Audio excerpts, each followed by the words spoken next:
or American grip. I think for our purposes, we can kind of consider those to be basically the same, just for this particular exercise.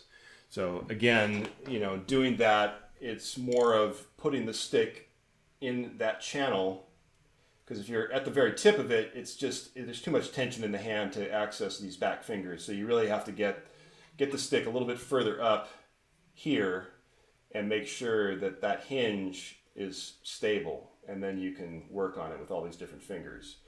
You can do the whole thing though in French grip, and I totally encourage that. French grip is like, kind of a more finesse type of a grip, and it gives you better and different access to the fingers. So you could do, that's my ring, pinky, index, middle, ring.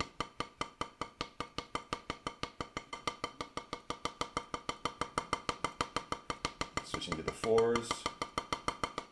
As you can see, my hand just looks more stable. It doesn't move around so much. I'm not having to like squirm and find the right angle and stuff like that. And that's one of the benefits of the French grip. So definitely don't need to start there. The French grip is more of a balancing act, whereas the German or the American grip is a little bit easier to start with because there's more stuff wrapped around the stick.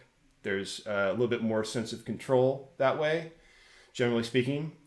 But when you get enough time in, you'll kind of your hand will just start moving there because it just makes more sense depending on the tempo and things like that. So I kind of look at the French grip as like that next level of grip to understand. And, we probably cover some of that kind of stuff in this session. But any questions up to this point? Yeah, Zachary. So when you're like doing finger yoga in French grip, personally, I find it's easier to like keep I don't want to necessarily call it the fulcrum, although many people do, but the front two fingers, like engaged on the stick because I'm fine doing the middle finger with just the thumb and the middle finger. Sorry, the exposure is making it hard to see, but just the thumb and the middle finger. But once I get to ring finger, it's a little hard for me to balance the stick between my thumb and my ring finger because the space gets a little weird with like the torque on the stick. And then once I get to pinky, I find it's way more comfortable for me to keep this on the stick. Is the purpose of stick yoga still being achieved if I keep my index finger on the stick and don't like use it to move the stick, but more so focus on using the back fingers to move the stick? Well, yeah. So the short answer is you're exactly right. You have to have a fulcrum in order to do this. The traveling fulcrum was the one where, you're just using these different spots in the hand to help the hand understand what that, it's a little bit of an easier way in to kind of just going, oh, okay, now my fourth finger is just doing that. But when you keeping the fulcrum in the same spot, yeah, you can't, you can't let go. You can kind of let go of the index finger for the middle, right? Like that's something that we can do. But you don't have to. And certainly for these back fingers to work, if you don't have a fulcrum, you don't have a pivot point. I mean, I can eke that out, right? Like I can go, but it's hard and I don't like it. So I definitely, yeah, fulcrum for sure. Fulcrum, need a fulcrum. That's exactly what it is. We can call it that. It's the middle point of a teeter-totter. Got to have that. So, and that's one of the things that the French grip, I think, makes it a little bit easier is because that fulcrum, it really doesn't have to change very much. Where if you're doing it in the overhanded way, the stick ends up having to be up that channel. It's a little bit more of a precarious spot, especially for the uninitiated. Like that can be a little bit precarious, but it just makes the finger isolation easier to do it that way. but you still have to have that spot, you know, like that channel has to be there, and it has to be working as a hinge. So it's that way or it's this way, hand on top.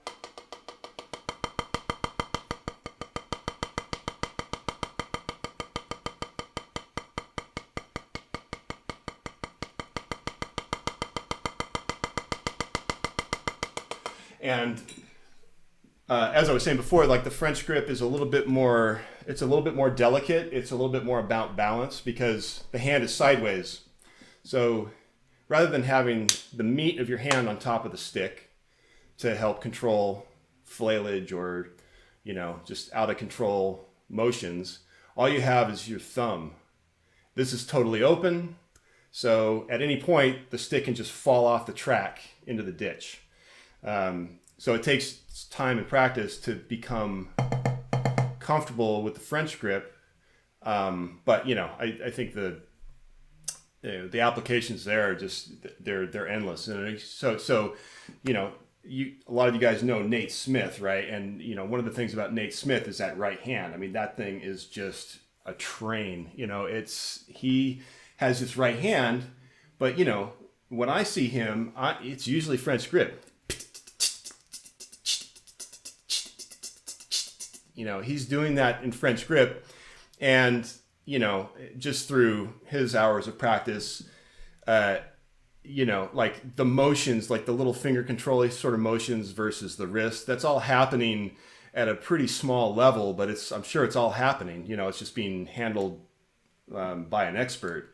But you know, like that's a great application for the French grip. You know, a lot of people would be overhanded, myself included. I'm trying to take his lead and kind of learn a little bit more about that. But like, you know, a lot of us, you would think, oh yeah, you would do it this way. But you know, Frenchie's got some good stuff in there to figure out. And you know, ride cymbal, obviously, things over on the right, you can quickly just switch the hand and have lots of great finger control access, and not have to go like this to play it, you know, if your surfaces up there somewhere or something like that. It's more like that. Ding, diddle, ding, ding, diddle, ding, ding. Any other questions? Yeah.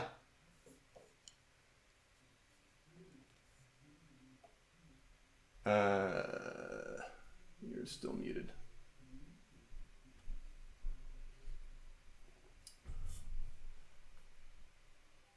There we go.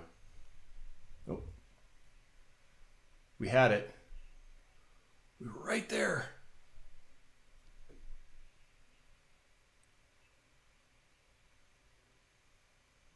Weird. You can.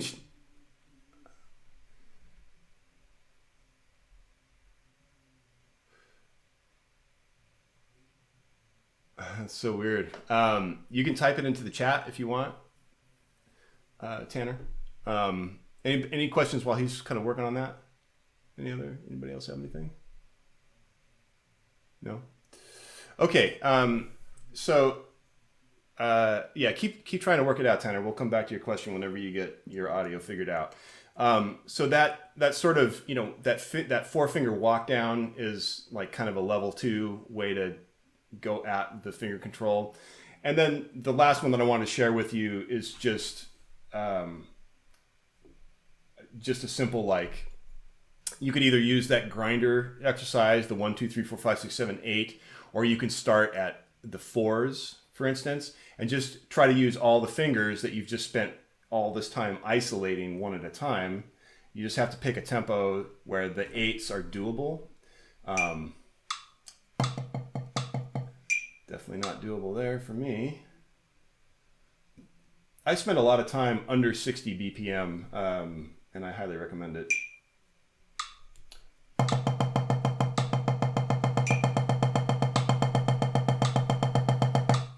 Let's go a little slower. Got it at 51. So with the fingers, this is just a way of testing how the fingers are working based on everything that we just did. Let's start at 4s, and we'll do 2 measures of 4s, 2 measures of 5s, 2 measures of 6s, 7s, and 8s. 1, 2, 3, 4. fives, or one more bar, sorry. Here come the fives.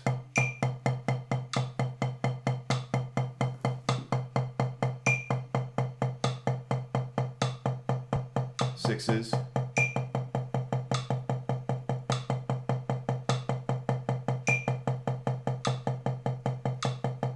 Sevens.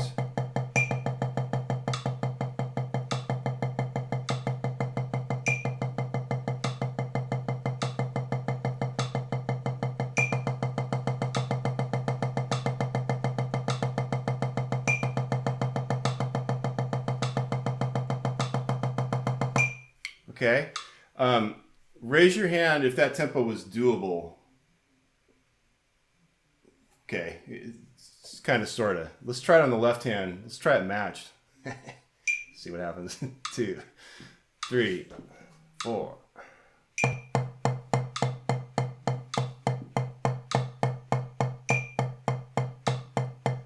This might be a little bit more wrist at this point.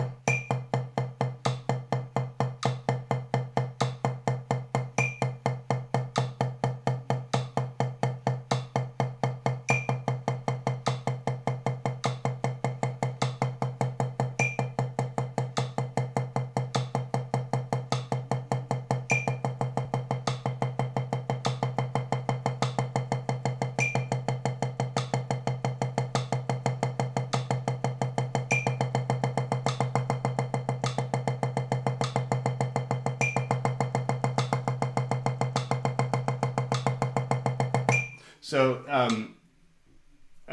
you know, I'm kind of doing this in French grip. I have spent some time now trying to figure this grip out, and I try to use it when I can. I think it makes a lot of that easier, but you don't have to do it in French grip. You can have more of a match, or I mean, like a German American sort of grip approach.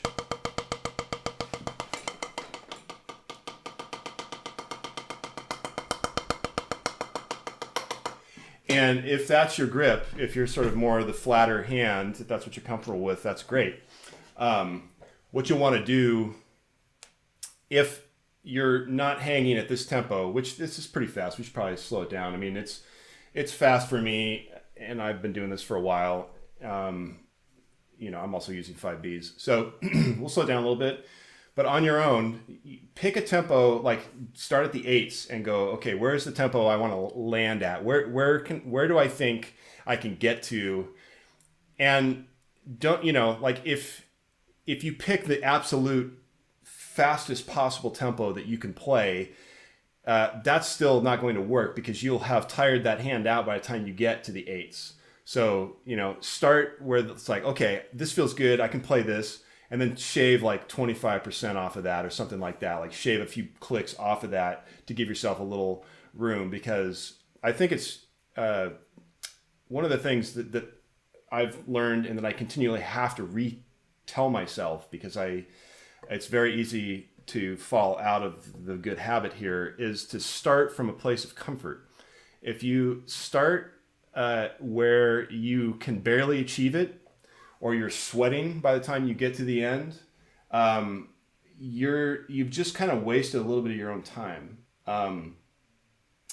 So when you're just working things out on your own, I really recommend, you know, start from a place of comfort. Pick the tempo where it just feels good, where it's like it's slow enough that you can maintain your wits about you. You're not sweating to play it. All of that kind of stuff. It's just, you know, we tell ourselves directly or indirectly that, oh, you know, 47 BPM is for, you know, little kids, or it's, you know, I'm way better than that. It's like, nah, it really is just, it shouldn't work that way. In fact, I think you have to be more mature to play at a really slow tempo. And I think you get better faster playing really slow. So if efficiency is something that matters to you in your practice time, the slower you play things, the lower, you know, low and slow, and just starting from a place of comfort and then building up to it. So, oh yeah, that feels really good. I played that a couple times at a slow tempo, feels really comfortable. I can breathe. okay, now I'll click it up a few clicks and give myself a little bit of a challenge. You know, it's just so much more fun doing it that way than starting too fast, getting frustrated, and then being like, well, it wasn't worth it in the first place, you know? So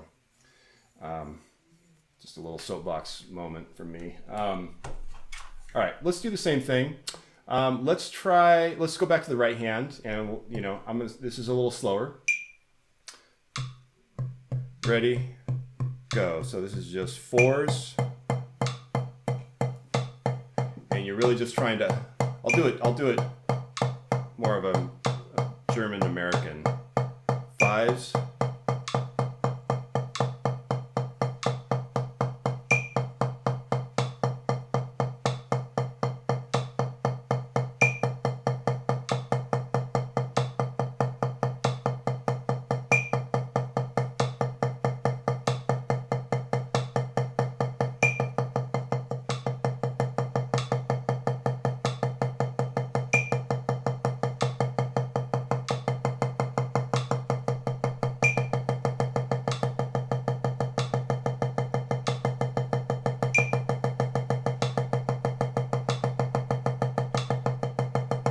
Yeah, it's kind of surprisingly hard for me. Like I want to just do this where it's easier. But it doesn't, you can do the techniques in either grip. Let's try it once more on the left hand, and feel free to switch to the conventional grip if that's your deal. Ready? Go. Now you are trying to do this with just the thumb.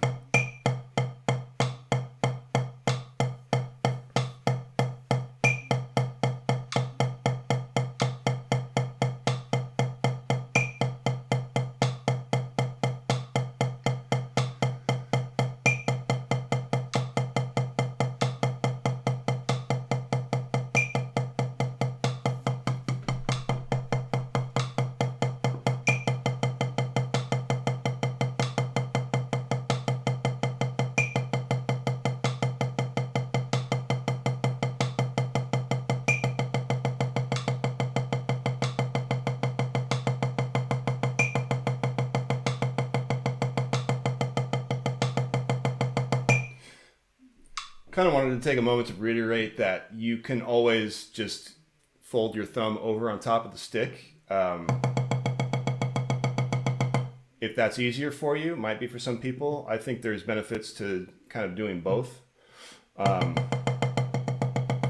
those same lines, I think this stuff is still like irrespective of grip. So I, try to just think about it in terms of the fingers rather than the specific grip, because the stuff that you work on finger-wise or grip-wise, positions and that kind of thing with the left hand, like so for instance, if you're a snare drummer, you're going to be playing traditional grip most likely.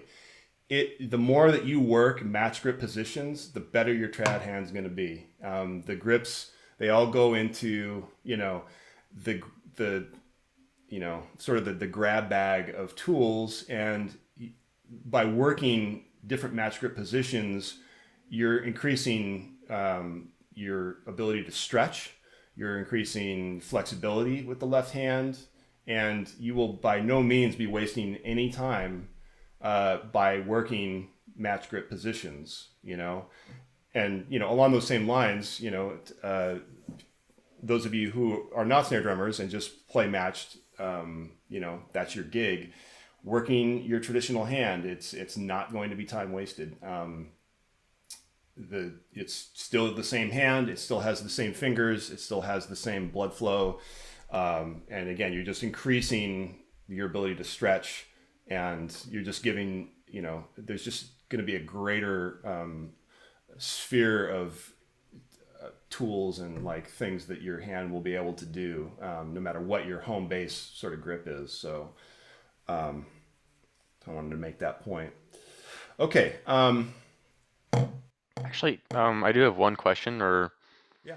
I've kind of noticed, like, even since like the beginning of drumming, whenever the teacher's like, "Oh, learn how to like paddle," like you do the thing like this, and you just kind of get that going. Like between there's kind of a muscle or like a bone around here that I feel like whenever I kind of like paddle or I try to use just my thumb, it like collides with that bone and it like slips out of my hand. and if I keep it in the contact, it kind of like causes a lot of pain, but it has no effect on like normal traditional grip. It's just specifically whenever I'm doing like the finger stuff, and it's very weird. I'm not sure if like, if anybody's kind of like experienced that, or maybe it's just like my bones very like, I don't know, something about that. Which bone? Kind of like around here, like if you put the socket in here, like normal traditional grip, and then if you're doing the thumb, it kind of like just very slightly roll out here. It Oh doesn't like yeah. sit here, and like here, like anywhere here, it'll just like after like 10 seconds, it's like nope, no, no, let go of the stick, and I'm like, oh crap. Yeah, yeah. Um, yeah, I mean, uh, I guess my answer to that would just be that there's certain things like that that are, I think, boiled down to experience. And like, for instance, here's something we all dealt with as beginners: sweaty hands, right? When you first started playing, your hands sweat all the time, sticks slipped in and out of position. It was just like very frustrating. I remember that very clearly. And to an extent, I think that might be part of that. So I would say, if you want to continue to pursue the finger isolation techniques, just keep working at it, and know that you are trying to specifically not have that happen. If it's happened a lot and it's just a kind of a sore part of your hand, that probably means that the more time you can give it to recuperate, the better it's going to be. So if it's currently like, if you can just press on that part of your hand and it hurts, that's a good sign that it's a good time to take a break. But if it only just hurts if you're trying to do certain specific things, just keep at it, and if it's a matter of the stick rolling forward to be on that spot, then your job is going to be to prevent that from happening. And that might mean that you have to hold on to the stick a little bit more here so it doesn't roll, while still being able to have some flexibility to move the thumb.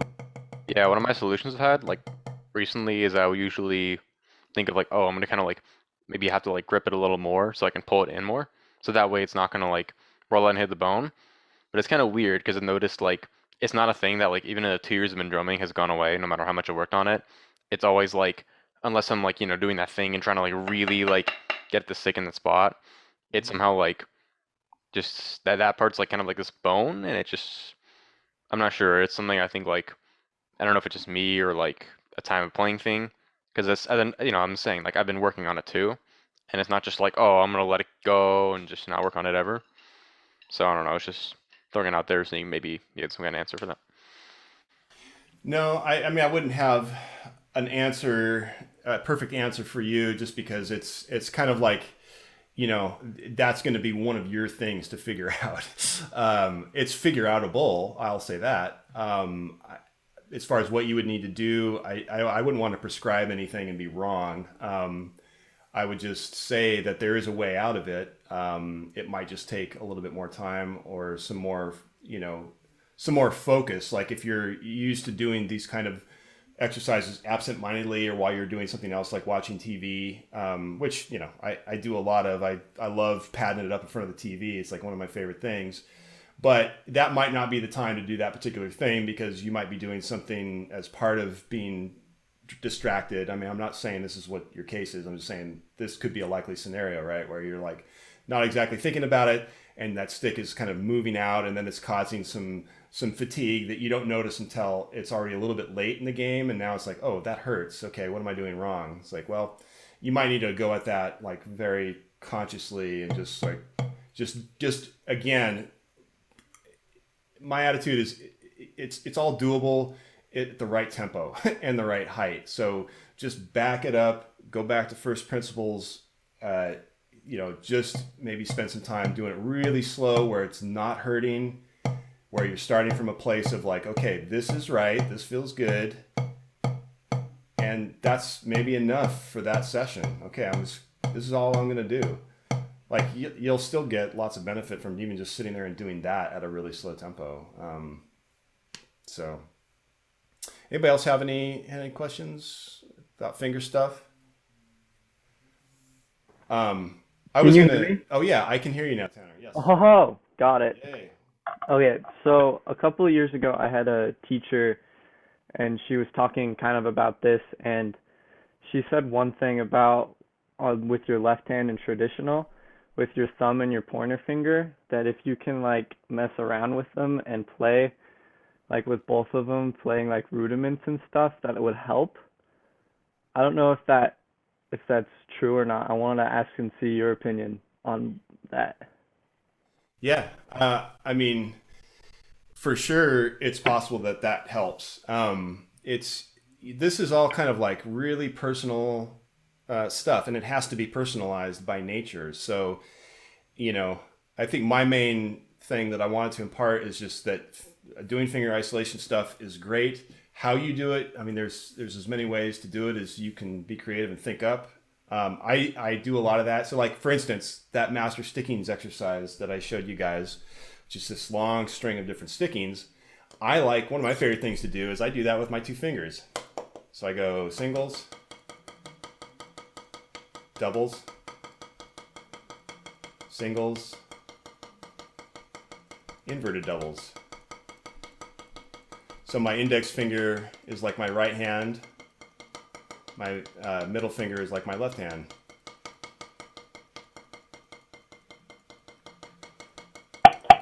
It's not necessarily, elegant, or it's not necessarily the type of thing where you're going to play it with perfect precision. It's messy, and you flub up, and the fingers have.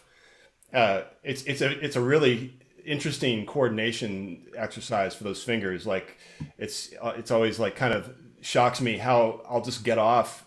I'll be totally right with my sequence, but I'll just be on the opposite finger somehow. I'm like, how did that happen? I don't know. And I could do the same thing over here. So, so my index is my right hand and my middle finger is my left. So singles, doubles, singles,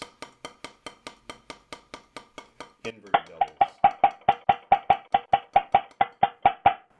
Yeah, so, and I'm not sure if, Tanner, this was what you're referring to specifically, but like, are you talking about this sort of technique with the alternated index and thumb kind of stuff? Is that sort of like what your teacher was referring to? Yeah, she was just kind of going with that. Yeah. Yeah, I mean, that was a big Matt Savage thing. That's, you guys probably have heard of the Bayonne Bridgemen. They were a powerhouse drum corps from the East Coast, back in the 70s and 80s. And Matt Savage, when he was teaching there, they had a big feature where they had some 16ths alternated between the first and the thumb, and that was like blew people's caps back for sure. So yeah, that kind of stuff is great. I mean, it doesn't matter if no one else does it. It doesn't matter if only you like to do it. The point is, working that is, it's just putting more blood in the hand. It's giving you more dexterity, more flexibility, and your fulcrum as a result. Like, that's the nice thing about these finger control exercises too. Another side effect is that your fulcrum gets strong. It's not only getting flexible, but it's getting strong. And so your ability to like bite down on that stick to play something busy increases as a result of the extra mobility and extra flexibility in the hands. So there's no, other than injuring yourself because you overdid it, there's no negative side effects to any kind of finger or fancy stuff. One of the things I was going to share with you guys, which I think I put in the mix, is a finger exercise called Valvoline,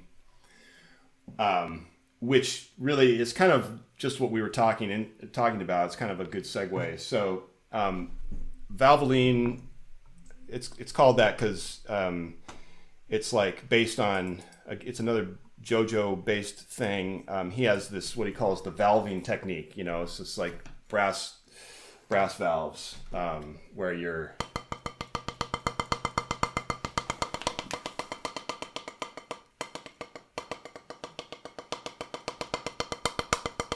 alternating between the index and the middle finger, and this is just, again, it's another great way to isolate the fingers. You're not going through all the fingers. You're alternating between a primary and a secondary finger, and that can be a bunch of different things. So on the right hand, the way that I like to do it, if you're looking at the exercise, you can see that it's all 4/4, 16th note based. It starts with 16s on a finger, and it goes right and left. So we'll say that, in the music, R1 and R2 and L1 and L2 is the nomenclature. R1 just means, we'll say that's the index finger. R2 is the middle finger. On the left hand, that will be mirrored if you're matched, or if you're traditional. Let's say R1 is thumb and R2 is the top two, kind of acting as one finger. So you've got R1 or R2, where you're sort of pawing at the stick in a downward motion.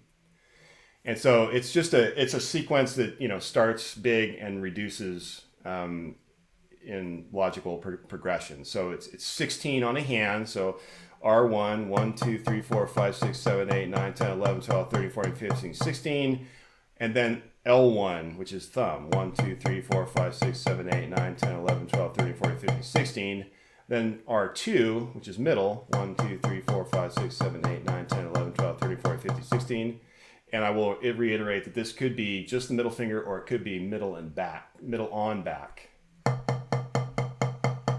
if that's easier for you. And then L2 is going to be the index and middle, which is actually kind of hard to do slow, but you can kind of fake it. So 16 on a hand is how it goes. Let's just do that a little bit, and you'll kind of get into it. One, up there. 1, 2, ready, go. 1, 2, 3, 4. Now left 1, which is the thumb. R2, L2. Repeat.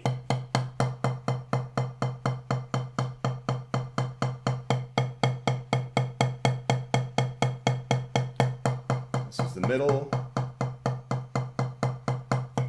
top two fingers. Okay, so that's how it starts. Now what we start doing is the hands always stay with 16 on a hand, but now you're switching those fingers midstream. So it's going to be 8 and 8 on the right hand, R1, R2, L1, L2, R1, R2, L1, L2.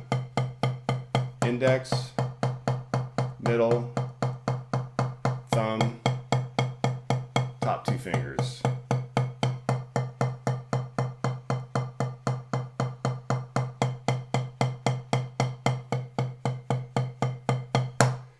Okay, and we do that 4 times. It's like all of the durations kind of end up matching the original length. Then you reduce further, and you switch twice within one 16-note phrase. So you go index, middle, thumb, fingers, in 4s.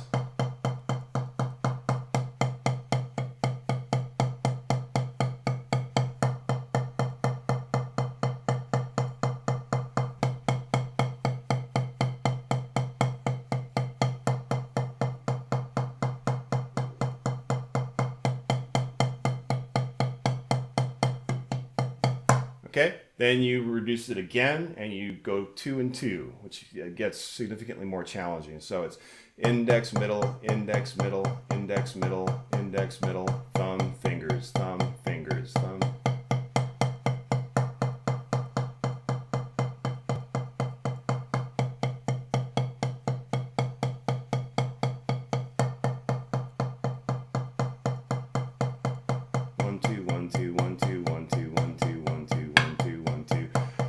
Feel free to, move the hand around as necessary while you're doing that. So for me, I'm seeing a little bit of this sort of pumping motion, which is fine. You know, it's whatever makes it work.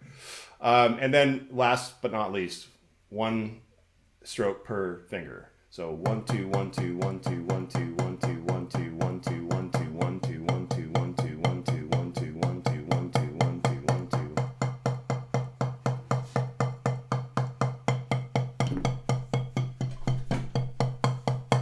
So for this side,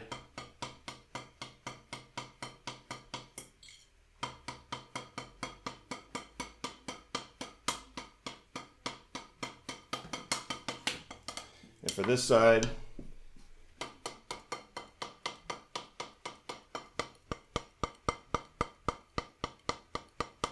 which again, if you know, if by some chance there's some French grip players out there, you know, perfectly doable in French grip, and you know, maybe even preferable at some point. But anyway, that's the sequence. We'll just do the whole thing now. I'll call the ones out. So we're going to start with 16 on a hand, 16 on a finger. 1, 2, 3, and 4, and right, left, thumb, right middle, left fingers. Repeat all that.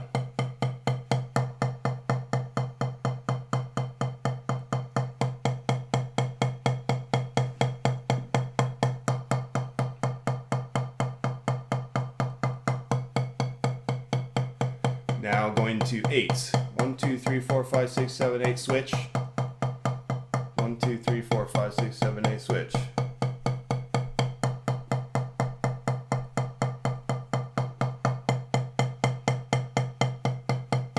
Repeat.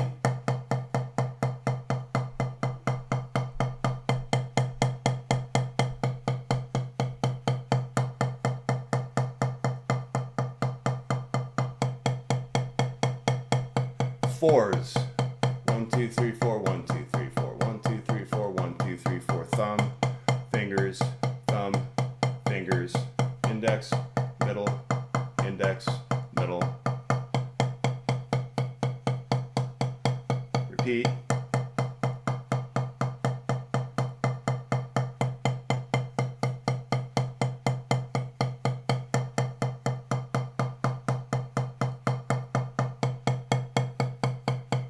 All right, 2 and 2.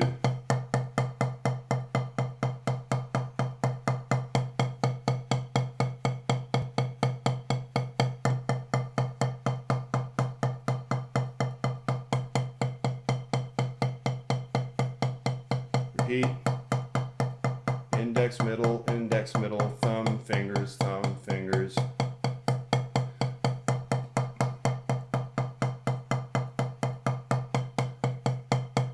and now 1 and 1.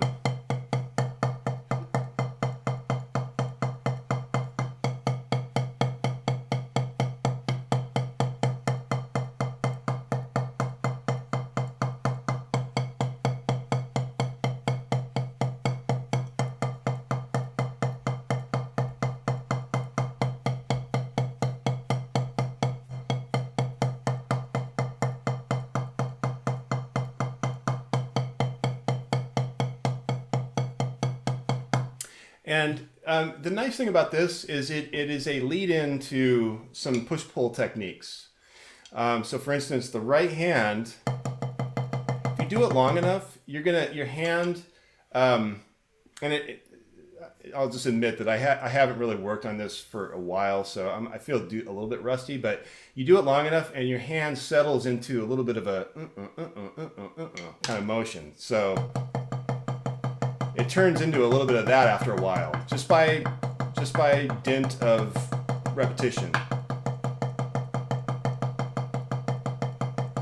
And that motion leads to that motion. So let's get a little closer here. So you're kind of here, and you really have to, you have to spend a lot of time doing this before what I'm talking about starts to kind of happen.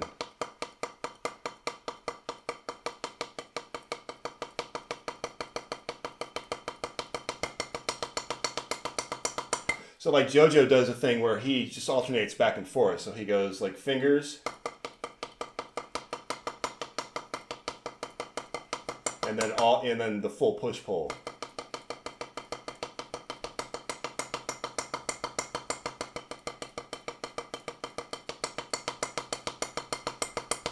So that's a kind of cool side effect, and that can be a nice little way to work your way into push-pull, you know, and because that whole time while your fingers are switching back and forth, you have to keep your hand flexible enough to do that while getting some speed over time. And so those two things just work hand in hand.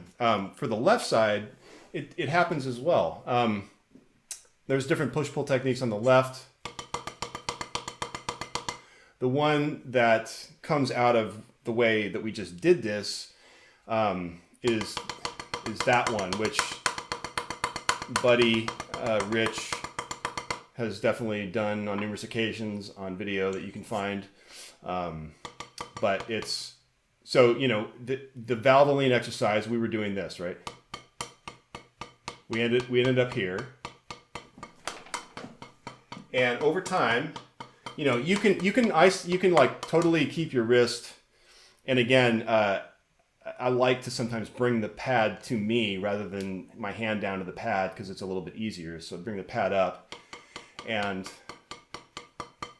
you know, I can kind of keep my wrist isolated, but there is some reciprocal motion happening, right? Like if I just relax, this is what happens. And so it's like a little bit of a thumb, a little bit of a finger, a little bit of a thumb, a little bit of the top two fingers.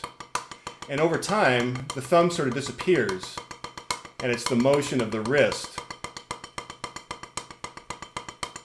that drives the first stroke, and it's the pull that plays the second stroke. So it's a push and a pull.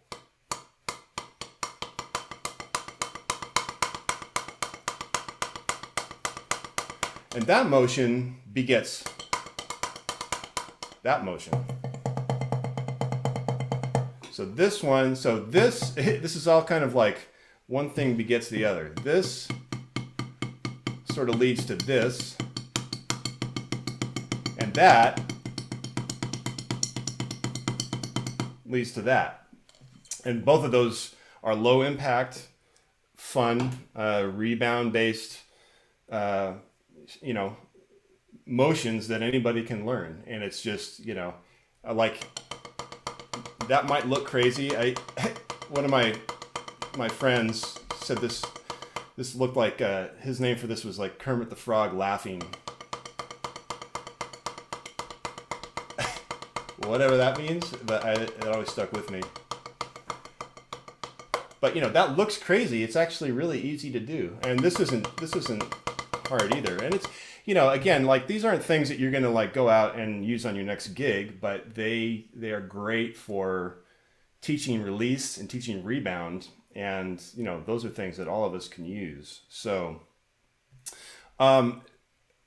backing up a little bit with Valvoline, there are different, you know, L1 and L2 options for the traditional grip. So another one that I like to do is L1 is the base of the thumb, L2 is the top of the thumb. So that looks like 1, 2, 3, 4, 5, 6, 7, 8, 1, 2, 3, 4, 5, 6, 7, 8, 1, 2, 3, 4, 5, 6, 7, 8, 1, 2, 3, 4, 5, 6, 7, 8. And obviously there's a shift in the hand position that you end up doing to make those easier to target. Or fours.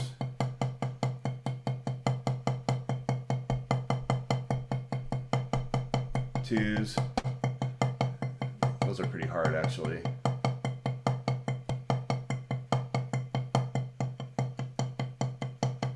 And when you get to the 1 and 1, you get trapped into a push-pull motion.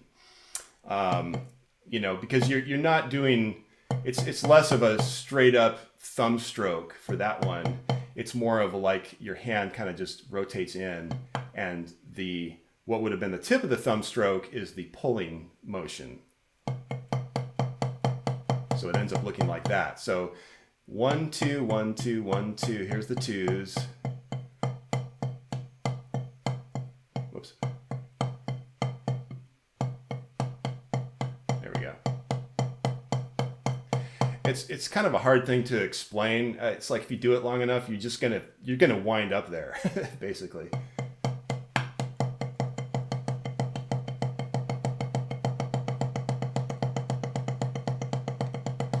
You know, and that's one of the push-pull motions, and then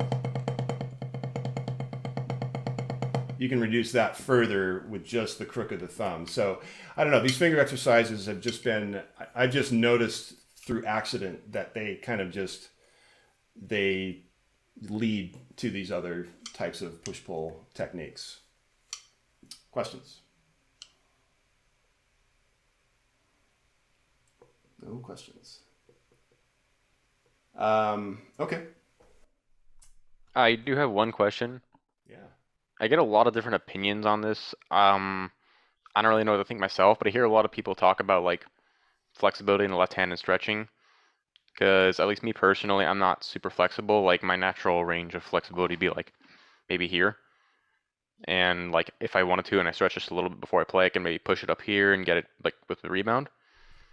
But I'm not sure because I hear some people talk about like, hey, you should just do like light stretching, just like hold it here, like harder stretching or like that kind of thing. Do you have any opinion on like stretching, if you should do it, shouldn't do it, how much you should?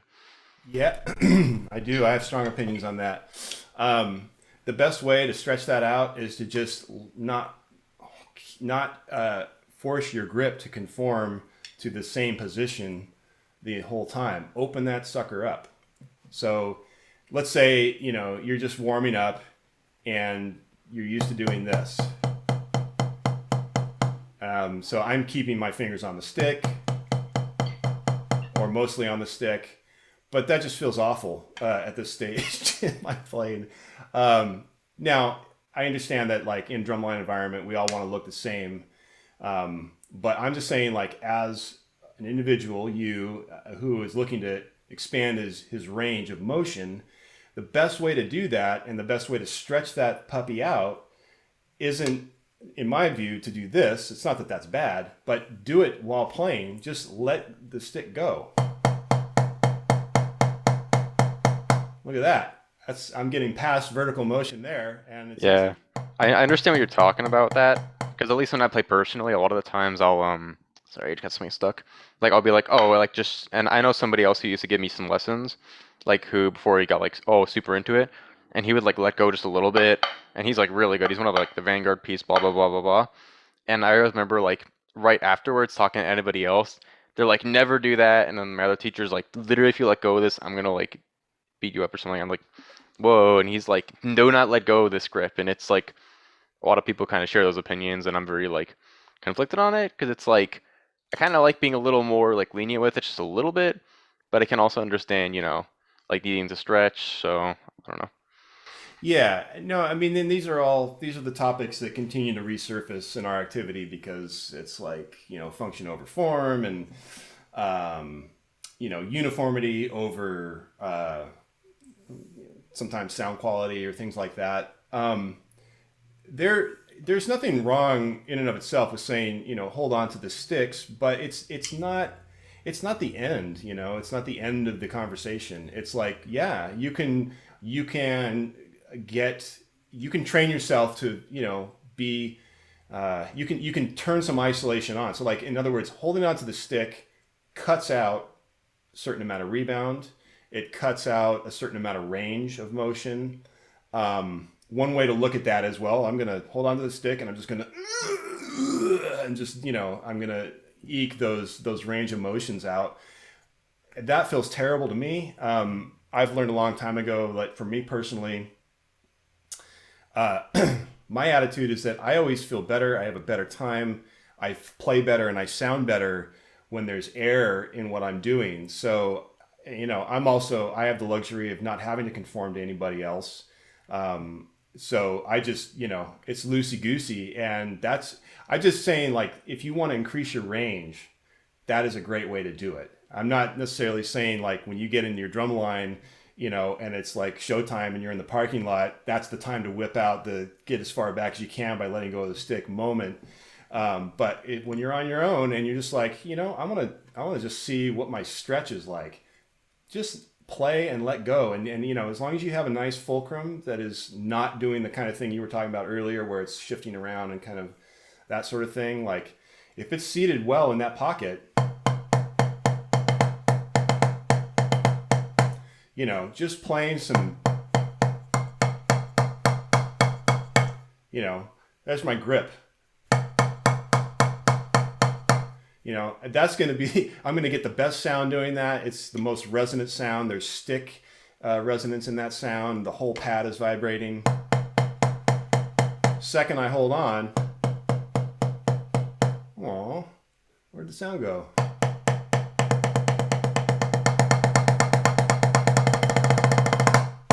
And so that's where, I think you can get you can increase your range by doing that. And, and nobody has to know. Like, you could do it on your own. So it's like, next time you're in the line, hold on to the stick. That's fine, whatever the style is. But yeah, so that to me is way more effective than actually cranking back and doing those sort of things. I mean, that's, again, it's not bad to do. I also have like some injury stories too. Like my band director he used to be a percussionist, and he said he has like permanent wrist damage from it too. And that was one of the things that made me like, ooh, I don't want to do that. Yeah. That's injury comes from, I think most of the time it comes from tension that shouldn't be there, that is, and has been ignored, or, people, unfortunately, a lot of people are just trying to do what their instructor is telling them to do, and they might end up hurting themselves in the process because, they're either misinterpreting what's being said, or, there's a little bit of bad information in there, or information that could cause injury. I mean, I don't have that worry at all with the staff that you guys got. You guys got a great staff, but it's like, those things happen, and it's like, it's always a shame, because it's like, oh, that's too bad. Now that person either doesn't like the activity, or they have to go and not play for like months while something heals. So, starting loose, starting from a place of comfort, starting with some openness in the hand, warming the hands up, doing finger controls, getting blood into those regions. Those should all be 100% good things to do. Just then, how do you reel that in as needed for your technique and stuff? Who else? It's a good question.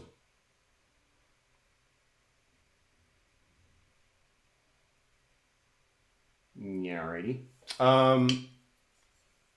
Okay, let's do some of these exercises. What our last quarter here. I'm just assuming that you guys are going to the bathroom when you need to, getting sustenance, water, sandwich, or whatever when you need to. So triplet stick control is a thing that I've been doing a lot of. Stick control was an exercise it's what we used to call an age-old SCV exercise that was actually originally delivered to the group by Glenn Crosby. And it's, just George Lawrence Stone's stickings. And it has a sort of a pattern to it, a little bit like the master sticking thing that I gave you guys, where you have a base check pattern. In the case of the old SCV exercise, it was always right, left, or right lead 16th notes. And then you had 3 and 1. And then you had another check pattern. And then you had 1 and 3. So you had, it was long right, short left first. Another check pattern, then 1 note on the right, 3 on the left. And then you did another check pattern. There's 4 total patterns. And the third pattern is all 4s. And the fourth pattern is all 2s. So that exercise in short went like this.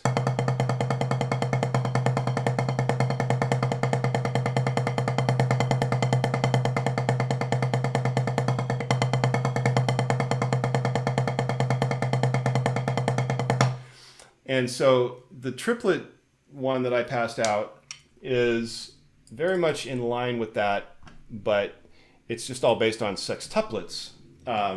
So the check pattern is not alternated, it's 3s. So the check pattern is always, get a tempo here.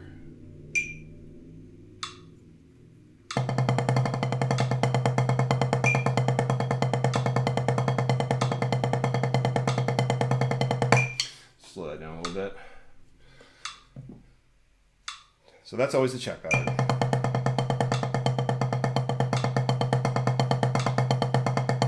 The first variation, rather than 3 and 1, it's 4 and 2.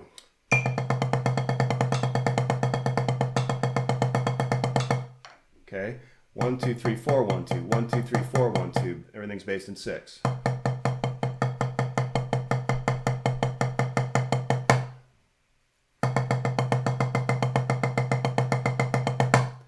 All right, and then the second, and then you go back to the check pattern of 3s. The second variation is 2 and 4.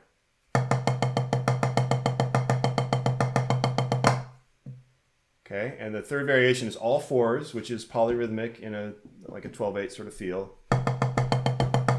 1, 2, 3, 4, 1, 2, 3, 4, 1, 2, 3, 4, 1, 2, 3, 4, 1, 2, 3, 4, 1, 2, 3, 4, 1, 2, 3, 4, 1, 2, 3, 4, 1, 2, 3, 4, 1, 2, 1, 2, 3, 4, 1, 2, 3, 4, 1, 2, 3. So you end up playing 6 4s in that bar. Then you go back to the check, which is 3s, and then the last one is all 2s. So,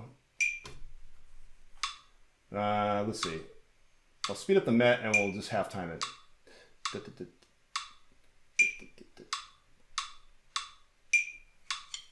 So this will be, if you're looking at the music, this will be a dotted 8th note that you're hearing. So it'll be 1, 2, 3, 1, 2, 3, 1, 2, 3, 1, 2, 3, 1, 2, 3, 1, 2, 3, 1, 2, 3, 1, 2, 3, 1, 2, 3, 4, 1, 2, 1, 2, 3, 4, 1, 2, 1, 2, 3, 4, 1, 2, 1, 2, 3, 4, 1, 2, 1, 2, 3, 1, 2, 3, 1, 2, 3, 1, 2, 3, 1. 2 and 4 is next. 1, 2, 3, 4, 1, 2, 1, 2, 3, 4, 1, 2, 1, 2, 3, 4, 1, 2, 1, 2, 3, 4, 1, 2, 3, 1, 2, 3, 1, 2, 3, 1, 2, 3, 1, 2, 3, 1, 2, 3, 1, 2, 3, 1, 2, 1, 2, 3, 4, 1, 2, 3, 4, 1, 2, 3, 4, 1, 2, 3, 4, 1, 2, 3, 4, 1, 2, 3, 4, 1, 2, 3, 1, 2, 3, 1, 2, 3, 1, 2, 3, 1, 2, 3. 1, 2, 1, 2, 1, 2, 1, 2, 1, 2, 1, 2, 1, 2, 1, 2, 1, 2, 1, 2, 1, 2, 1, 2, 1. And that's the exercise.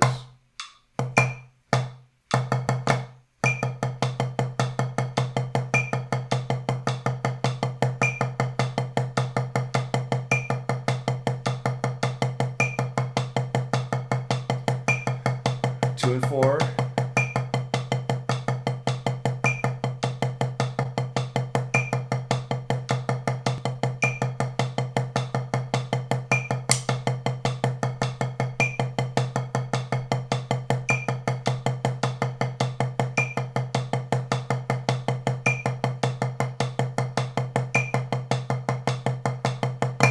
Okay, while we're in this nice round meter, let's talk about some other ways we can use the met.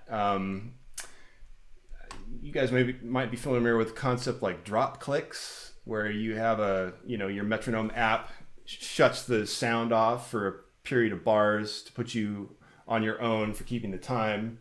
So the time keeps going, but the sound just stops, forcing you to try to match that tempo over X number of bars or beats. Another nice way to do it is just to half the metronome. So that was 105. Let's go down to like 50, let's say 53, just a little shy of half. And do it as half notes. So 1, 2, 1, 2, 3, 4.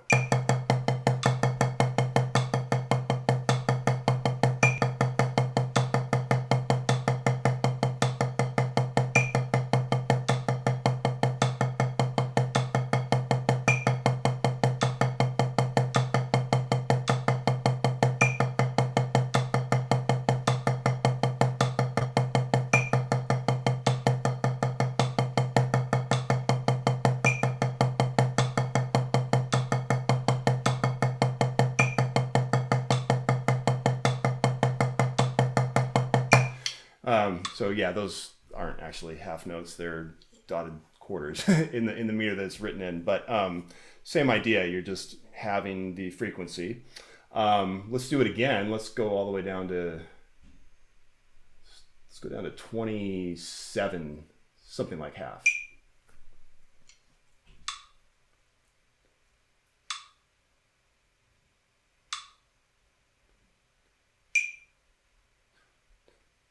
So that's a dotted half. 1, 2, ready, and go, and.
So, it's like, why do that? I mean, probably everybody could provide an intelligent answer to that question if we went around. But obviously, you're building sort of a mature concept of time because you're getting less information from the computer about where the beat is. So you have to maintain that on your own, which basically it necessitates relaxing into it. You can't battle it and meet it on those terms. You can't be like, oh, I'm going to get you dotted half note that's only happening every 12 notes or whatever. It's like you gotta just submit and sit back and find where that comfort is, and doing that over and over and over again is huge. I was noticing while I was playing that, it's like, to kind of Gabriel's question earlier about stretching and that kind of thing. I mean, yeah, I'm just like sticks, fingers are flying, the sticks are wide open, and that's just the way it felt comfortable to play that.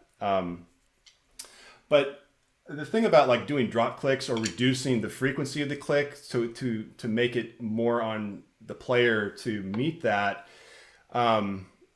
Benny Greb has a great analogy for drop click.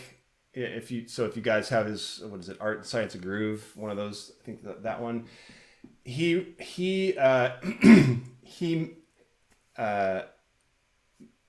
likens it to tight, like a high wire, like what do you call it? What's the word? Tight wire? The balancing, like why can't I think of that word?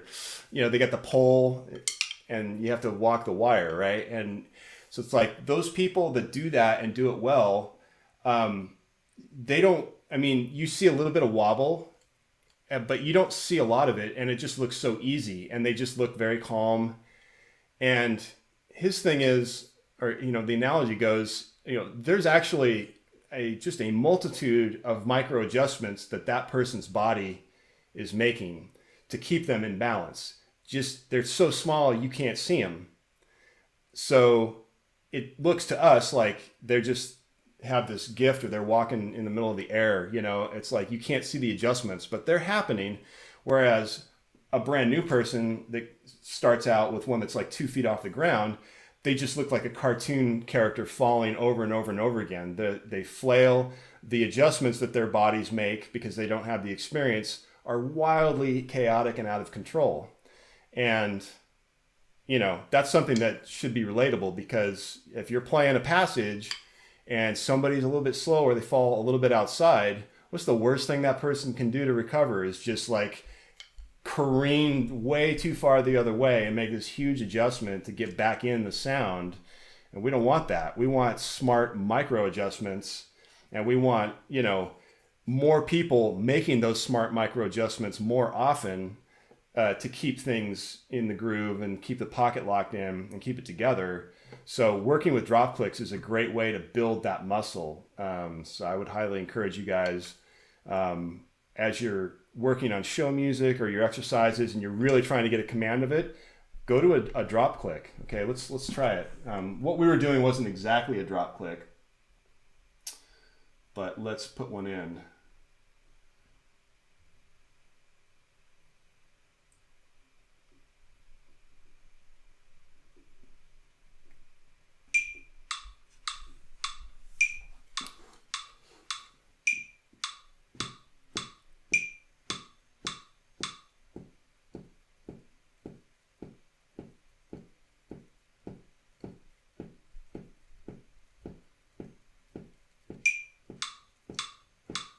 Got a little ahead of it.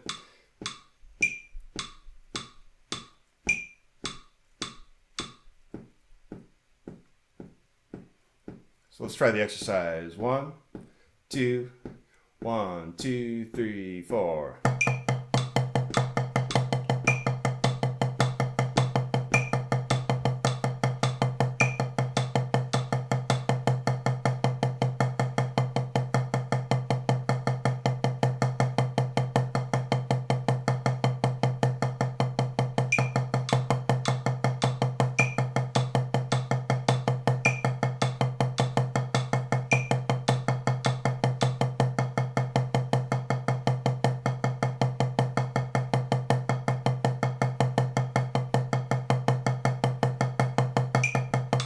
Just cycling.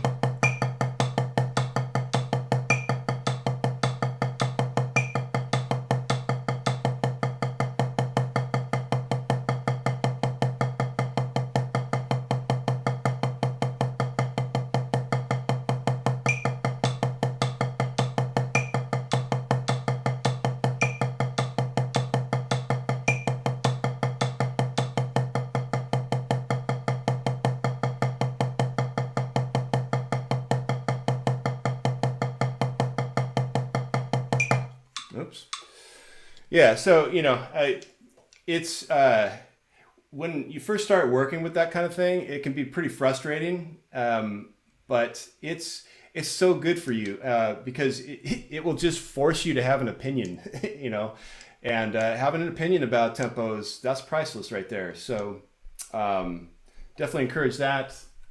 The metronome app that I use, it's called Pro Metronome. It's a paid app. I don't remember what it costs, but it's really great. Nice interface. It allows you to customize the length of, you know, the in and the out for the drop click kind of stuff.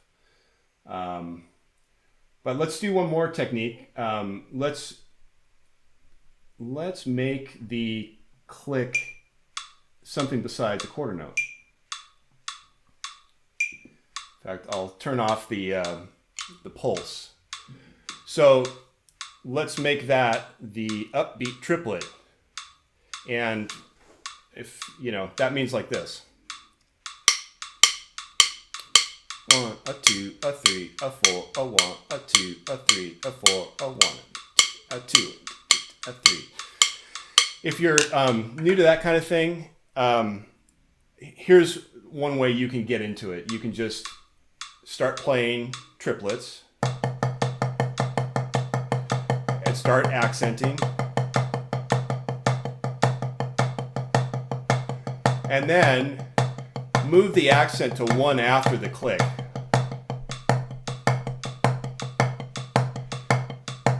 Okay. Now the trick is to reorient your brain. And so what I do is I'll pick a right hand and I'll start counting on that hand, on the accents. 1, 2, 3, 4, 1, 2, 3, 4, 1, 2, 3. And then I might just start kind of vocalizing the click as well. A 1, a 2, a 3, a 4, a 1, a 2, a 3, a 4, a 1, a 2, a 3. And now I'm settled. Now it's there. And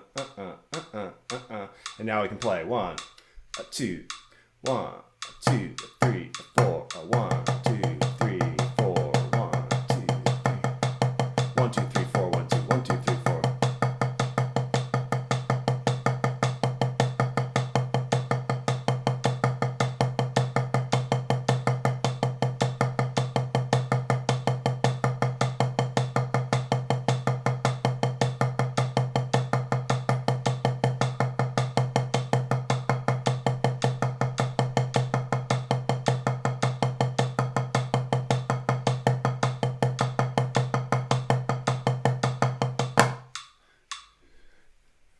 You know, same, it's totally different technique of metronome, but same, you know, same goal.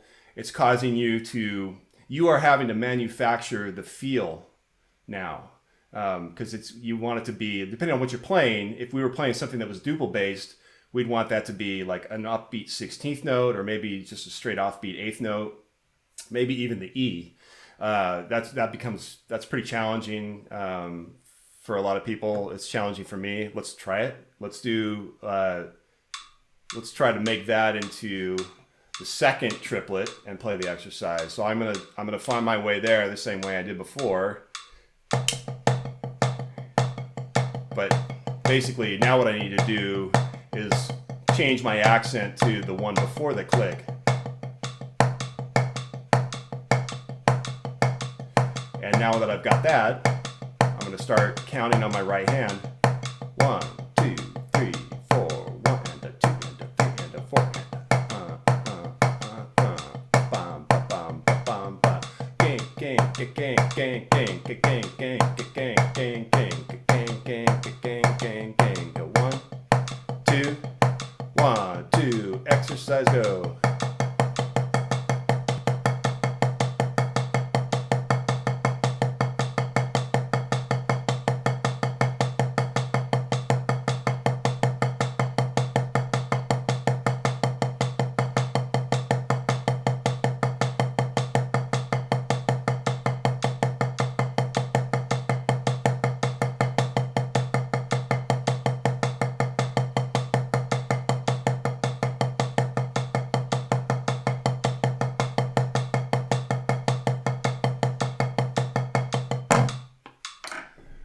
Yeah, so I mean that you know, not easy, but if you can do it, it's like you've got a lot to say in terms of your you know, ability to cop a groove and hold on to it. Last, in terms of this exercise, let's get the tempo up, but let's do it in terms of half notes, or the equivalent of half notes in 12/8.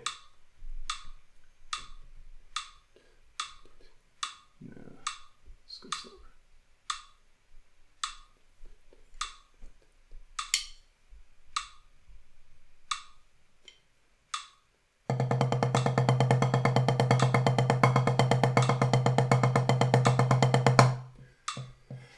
So 6 tuplets, bigida, bigida, bigida, bigida, turns this into more of a finger exercise, which is one of my favorite ways to use it. So I'll count us off. 1, 2, 1, 2.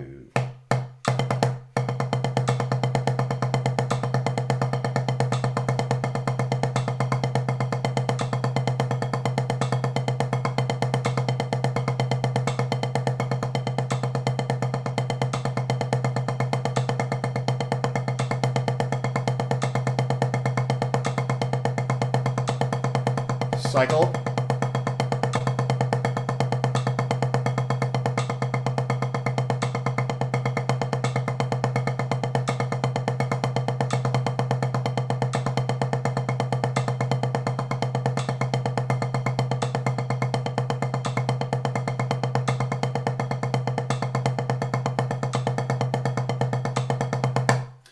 Let's go a little faster.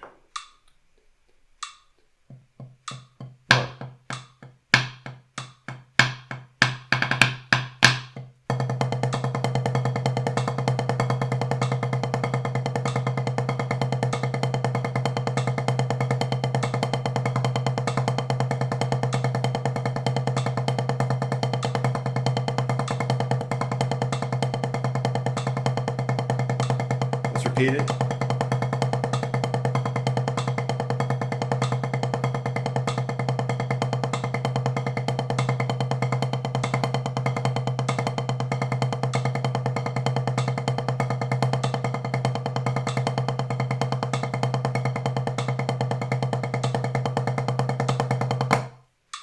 Yeah. So like once you get it up into those tempos, it becomes fingery and Moeller-esque and things like that, which I really like about it. And that's it's just something about compound meters that give it that round quality to the feel. And also with triplets, you get 2s, 3s, and 4s commingling, and you get some interesting rhythmic possibilities that way.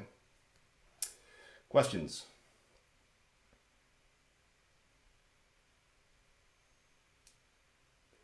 Nada.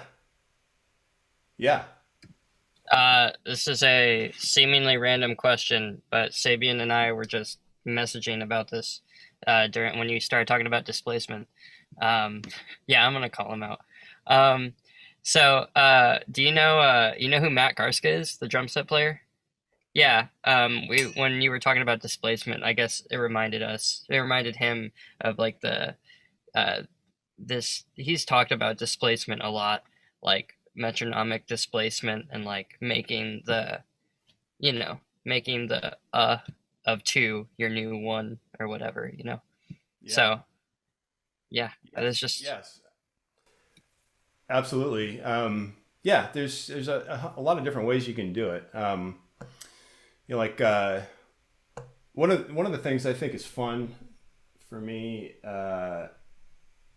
and probably would be for others, but okay, let's take this tempo, 99 BPM, and let's consider an 8th note bass pattern, like like this rhythm.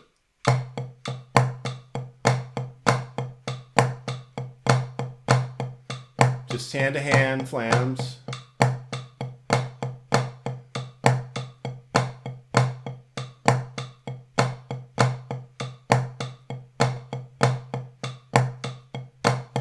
But now let's do it where we're going to put it in the spaces rather than on the downbeats. So we're going to put it in the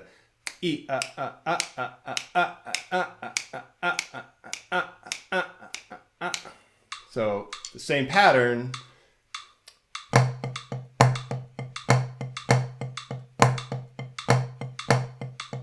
Let me get the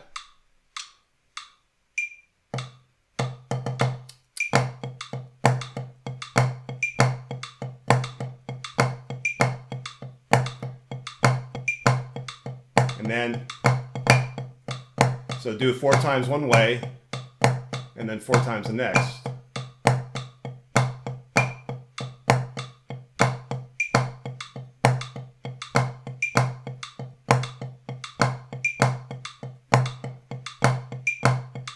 And then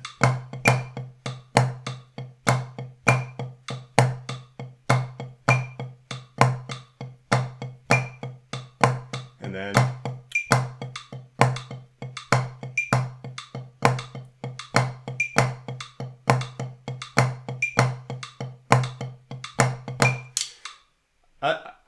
I get a lot of joy out of doing those kind of things. And you can, there's a lot of different ways you could take that sort of approach. I like doing that with stickings. That whole master sticking sequence is fantastic fodder for that. It's been a while, but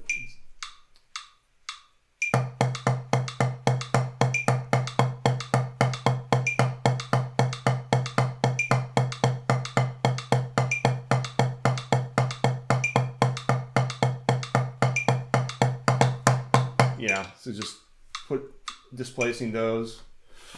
That's it. So again, it's easier if you pick patterns that aren't challenging in and of themselves to start with. So just something really basic, slow and 8th note based, but still interesting. Like something that has a little bit of syncopation, so that when you throw it off, you're really challenging that. And you can take it you know, you can pretend it's like a grid. So like if we use the example with the flams, which it is, I'm going to do 4 times and then move it on the grid, right?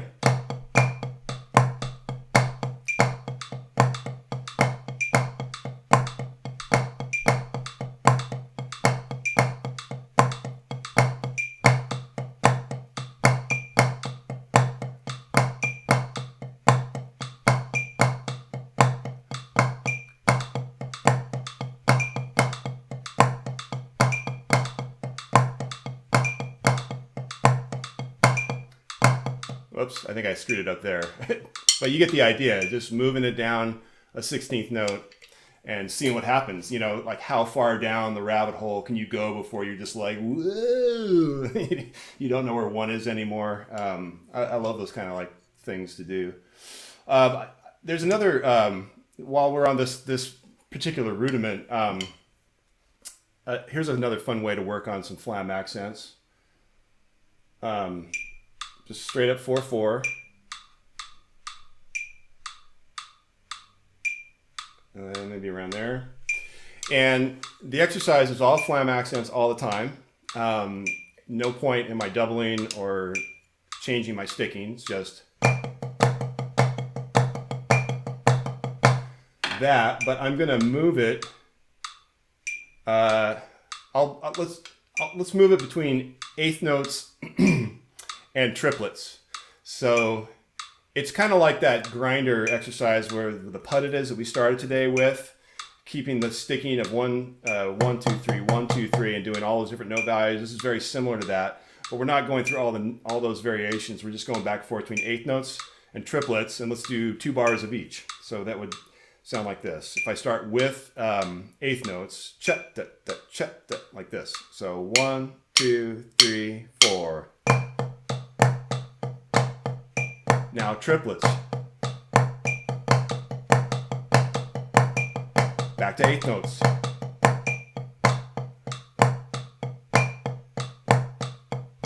Triplet.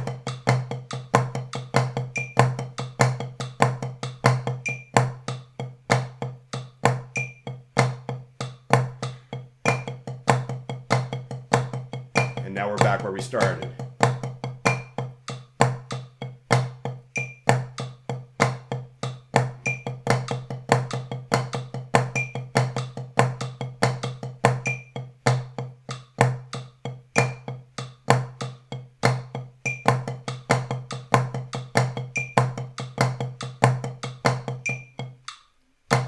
Sorry.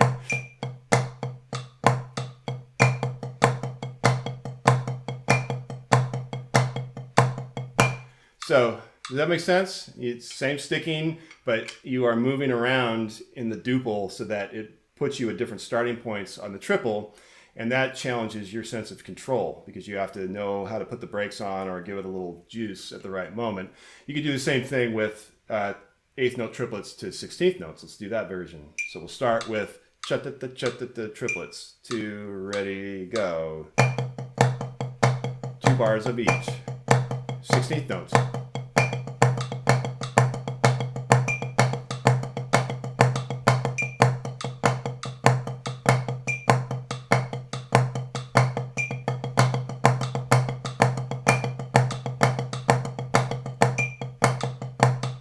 Should have practiced this.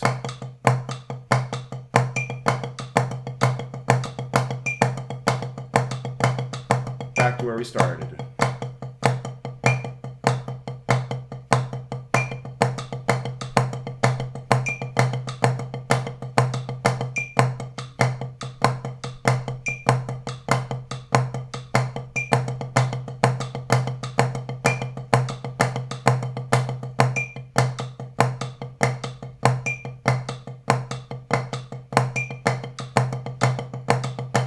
Do a flandrags.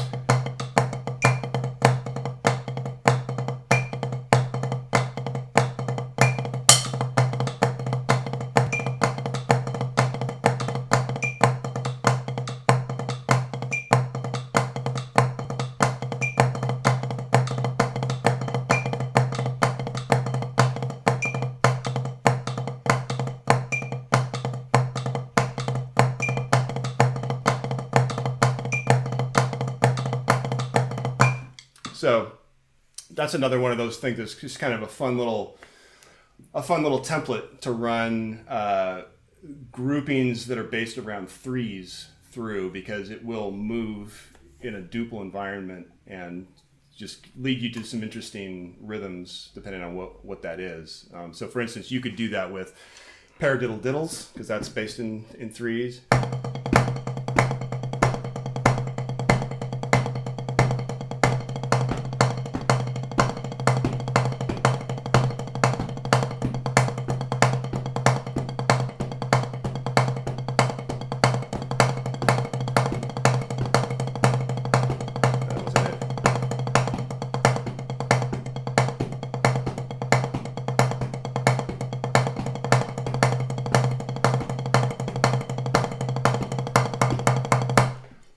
Some different like cool rhythmic possibilities there.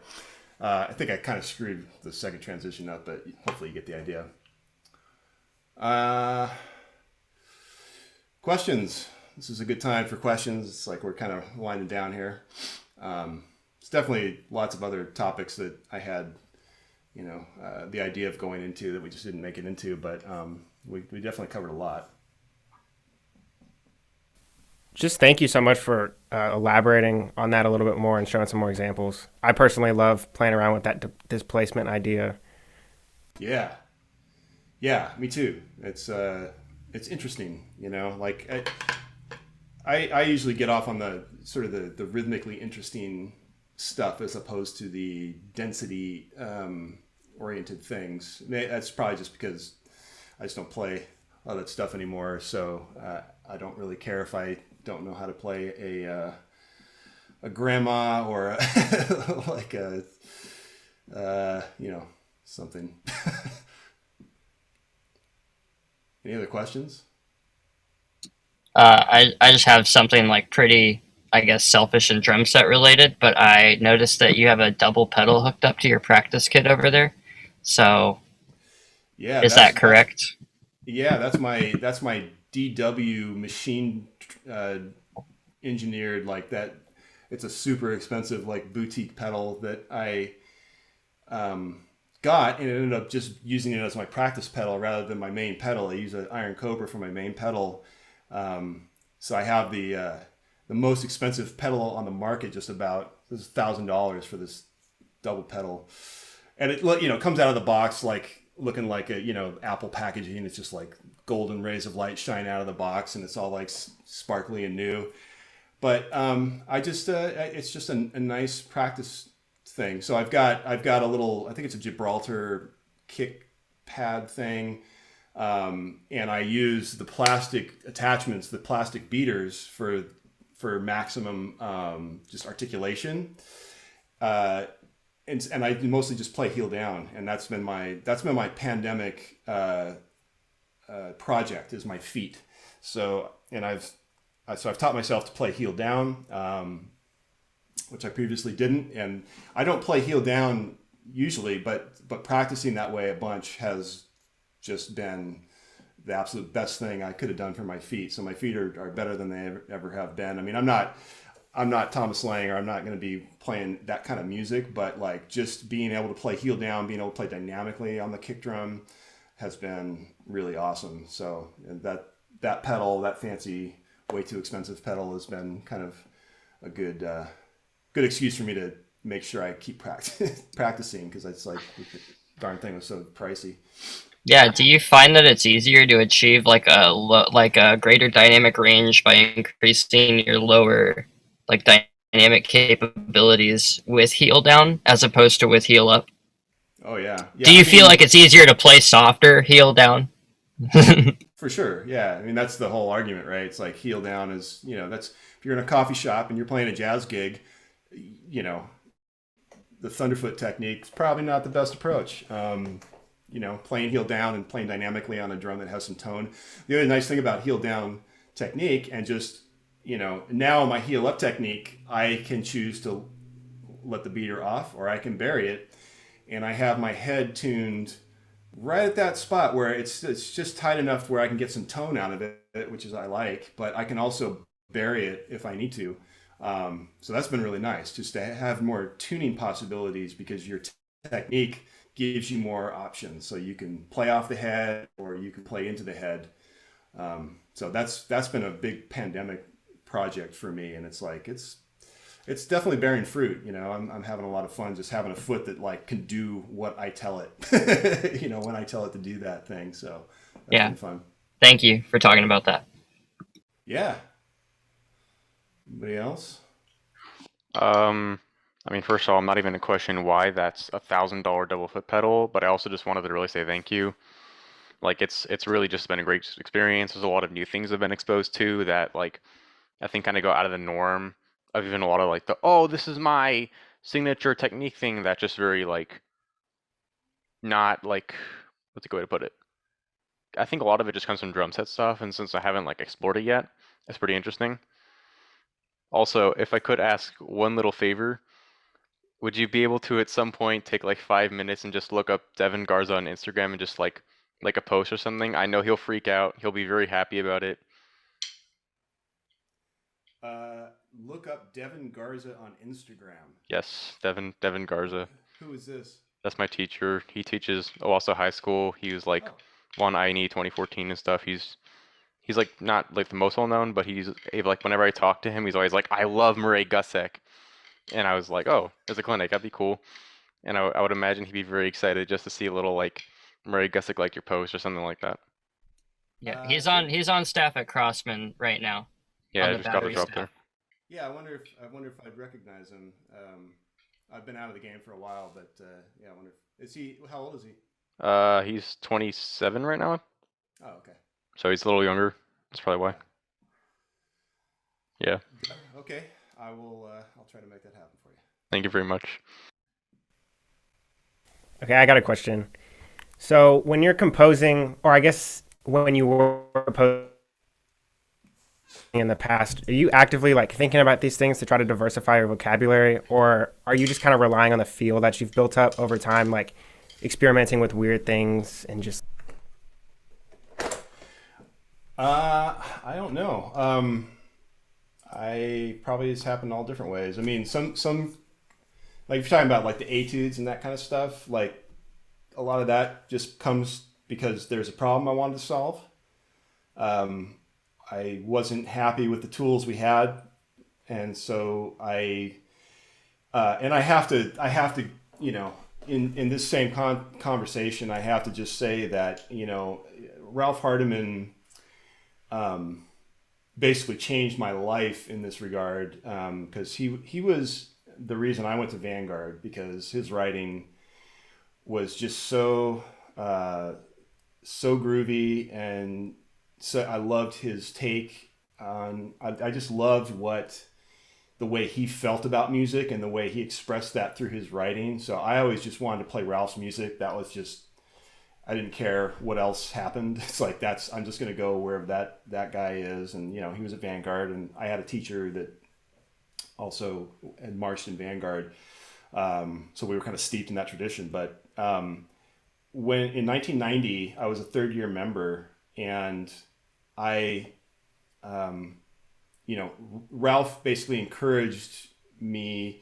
He saw that long story short, he basically kind of empowered me to write some compositions and have a vehicle. Like basically, for us, it was like, to us at the time, it was the best percussion section in the world. And I, as a marching member, had the opportunity to have some compositions played by what to me was the best percussion section in the world, at that level. And that just changed my whole life. That gave me a confidence that I don't think I would have ever had otherwise. And, Ralph is just so gracious that way. His attitude was not at all like exclusive. It was more like, no, if you have a talent, let's use it, let's capitalize on that. It's good for everybody. So he was just really good that way. And I just have to, give him a shout out, because that was a huge impact for me. And then from there, because I became more comfortable in that, then it was just like, I just started like attacking different problems, or, I have some little ideas. Some of my etudes came from other rhythmic etudes. Like I was a big fan of the Mitch Peters snare drum studies books. If anybody's gone through those books, his intermediate and advanced books are both great. They're not as complex as like the Cerrone methods. They're friendlier. I think just they have more recognizable hooks to them, and I just thought that was really cool. It was kind of like the pop music of the snare drum etude books for me. It's just easy to get into and accessible. So like, for instance, March and Mambo was based on the main hook from one of the etudes in the Advanced Snare Drum Studies book. Another one that I did called Poof was also, it had a little nugget from somewhere. And I think we all learn that way. You hear things that inspire you, and then you just, you would do right to regurgitate that in some way, shape, or form, and have it come out of you in a different way or for a different application. I think that's really where it's at. And I would say also the music that you listen to factors in a lot. We are musically what we hear. And I feel also fortunate that I've been part of some musical circles of friends that have just helped shape me musically by showing me things and turning me on to music that I would have never been turned on to myself. And, since the streaming era, it's been a little different. I've noticed that my tendencies are a lot different now, and it's almost harder to focus in on one band or one thing. You can still do it, obviously, but I just find that it's a lot more chaotic and sporadic now. But like back in the CD era, which is kind of where I was coming up in, it's like you got the CD or the cassette or whatever, and you just wore that thing out. And so Frank Zappa, Joe's Garage was one of those albums. Vinnie Colaiuta was 20 years old or 21 on that recording.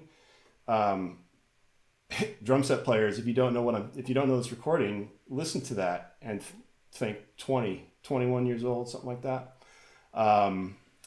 There was there's a Senegalese drum troupe. There's a master Senegalese drummer. He's passed away now for about 10 years or so, named Doudou Ndiaye Rose. And he was this master composer and drummer and led these huge drumming, troops or groups of like 50 players, just playing some of the baddest ass stuff. It's hard to even just talk about, but it's incredible. That changed my life. That because it was full of rhythms where you're like, what now? What? Huh? What is that? Like you just like trying to figure this stuff out. And I remember transcribing like a bunch of this stuff, and I made the poor 1996 battery drummers in FCV suffer through about 10 pages of this stuff that I was trying to transcribe and trying to get them to play, kind of just for my own selfish reasons. But there again, I was lucky to have a vehicle to do that. That happened to be the year that Jim Casella and I started as a collaborative team on the A-Core, and we were just all about creating cool like musical environments as much as possible that were both inside and outside the normal gig of playing clean and playing our show music and stuff like that. So yeah, just a lot of listening to really outside. Oh my gosh, Key, if you're listening, what's up, man? I keep pulling. I'm Whoa, here. There he is. Dude. Good. How's it going, buddy? It's been a Good while. to see you too. Yeah. So glad you're involved with us. Yeah, man. Right. It's been a lot of fun. Oh, these guys are going to benefit so much from you. Oh, there's JW. I was hoping you were going to pop on for a little bit. Oh, actually, I've been listening the whole time. Apparently, it was I was under Joseph Khalifa's name, so I just figured out how to change the name. So, dude, I've been listening for hours, and it's just been amazing. You take the simplest of exercises and you change the stickings, and all of a sudden, it's a whole different world. And the way you continue to morph, it's just amazing. And just for everybody who's on here, I've known Murray for many years. I remember when he was a marching member, this young guy going, this guy seems to have some talent. And not only did he seem to have talent, he actually did have talent. And he was the one who brought the Santa Clara drumline stuff. If you're familiar with the Santa Clara drumline stuff of the 90s, early-ish mid 90s, they were struggling a little bit. And in 96, Murray and Jim took over the reins of that program and brought the excellence and the high standard of creative and exciting drumming back to the vanguard. And they brought that back. So Murray he drove the technical aspect of it. Jim did a lot of the writing. Murray encouraged him, but those two guys were the ones that made that program happen. And so Murray, just watching and listening to you today has been bringing back so many amazing memories for me from those days. I'm just ecstatic that the folks that we have here today have been able to hear some of those things. I can't drum like you can, never could, but man, I just love listening to the grooves. So I just want to say thank you so much for doing what you did today. Oh man, that's like the best compliment ever. Thank you. You don't look any older. Okay, well, I think Dr. Den was on here, and he can get you some glasses, Murray. So yeah, I mean, but that same thing holds true for you. I mean, JW took over the reins of the corps at a time where the corps was struggling, like with sort of its identity, and it had some rough times in some of those mid years. And JW became the director in '96, and really just kind of, I mean, I almost want to say single-handedly, but because he was at the helm making decisions about who he was going to put in front of the group, and like all of that was made possible through your leadership. And back in those years, we were all stuck in our little lack of perspective worlds, and I'm sure we gave you grief along the way and all this kind of stuff, but I mean, just know that what you did really just was so impactful for the organization, and for all of us that were on staff, and helped it paved the way for all of the success that the group has had since then. So I mean, it was a really big thing. It's a really tremendous accomplishment. Well, and we're doing really cool things now, with Ben on board now. I guess it was mentioned to the folks yesterday. We first started working together with Spirit a few years ago, and while we had some rough moments there, because the organization had rough moments, when we had an opportunity to hook up this year, or actually back in 2020, I was ecstatic. And then when he said, "Oh yeah, Taha and Andy, and by the way, this guy Murray," yeah, I know Murray. I was just stunned. So for the members and all the folks that are on the call today, what Ben is doing is very reminiscent of actually what you and Jim did a few years ago, Murray. So we're creating a very similar type of dynamic and excitement that these members are going to get just an amazing experience. And so with you and with Taha and all the other very cool instructors that we've got, 2021 for the Mandarins is going to be pretty impressive. So yeah, it definitely feels that way from my perspective here. It just seems like a really good crew of folks, and this is. And Key's doing okay too, I guess. I mean, he. In case you folks don't know, some of you, Key Poulin, he is our brass arranger. He does all the brass arrangements, so he's part of the design team with Ben. Okay, and I don't know if Andy's on today, but so Ben and Key are the guys creating, part of the team that's creating the show that you're getting. So those notes that you're going to be, playing and learning, okay, they're the ones putting that show together. So along with Becca and Brian and a couple other folks, but yeah, so it's great seeing Key join in and pop in for a little bit as well. Yeah, I had to get on to see a Murray thing, We go back a long ways, man. It's Man, I was thinking about some of that before, just like, 03 is when we did our first project together. Yeah. Oh, yeah, absolutely. Right. Yeah, I was trying to Pathways. remember. Like, I was almost about to place you back in the '90s because that's No, I was that's how 03. distorted my brain is. Like with those years. Yeah, we did Pathways, Scheherazade, and or the Russia Revolution, Evolution, Devolution. Devil. Yeah, right. Yeah, man. Key is a superhuman arranger. And if you guys just want to go check something out, the 2005 Vanguard was the lowest that they had ever placed. They were 8th that year. But go listen to the audio, check it out, and that's like Murray, 100% Murray doing his thing there. And yeah, it was a rough year, but I tell you what, musically, I always thought it was top notch. So if you want to check out just some of his stuff that he did with Vanguard, that's definitely a year to check out. Yeah, it's true. That finals recording came out fantastic. Like, it sounded really good. I was so happy that they got that after a season of just getting pummeled, just dragged through the mud because we made them play matched, and yeah. But those the carbon fiber drums that year weren't they like, they were ridiculously heavy too, as I recall. Were they? Like, yeah, we had tenor players going down every rehearsal for some reason, but I heard trust your memory more than my own. Oh yeah, they were just super heavy, and we had lots of injuries during that time, and that was just one of the many things that did not go well that year. But still, I mean, musically, check it out. I listened to it probably maybe a month ago.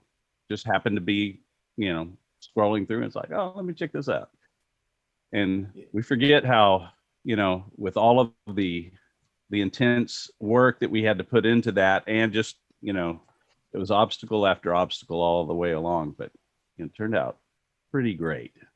Definitely performance of the night for the entire season, Yeah, it was one of those performances where we were distracted by weather. So the core had been staged and was ready to go on, but it was raining. It was in Boston, right? It was Boston. Yep. Boston. So it rained right before us, and so they stopped finals, and so we were prepared. We were doing our typical warm up sequence, getting ready to go on the field, and then it's like, okay, no, you can't do that.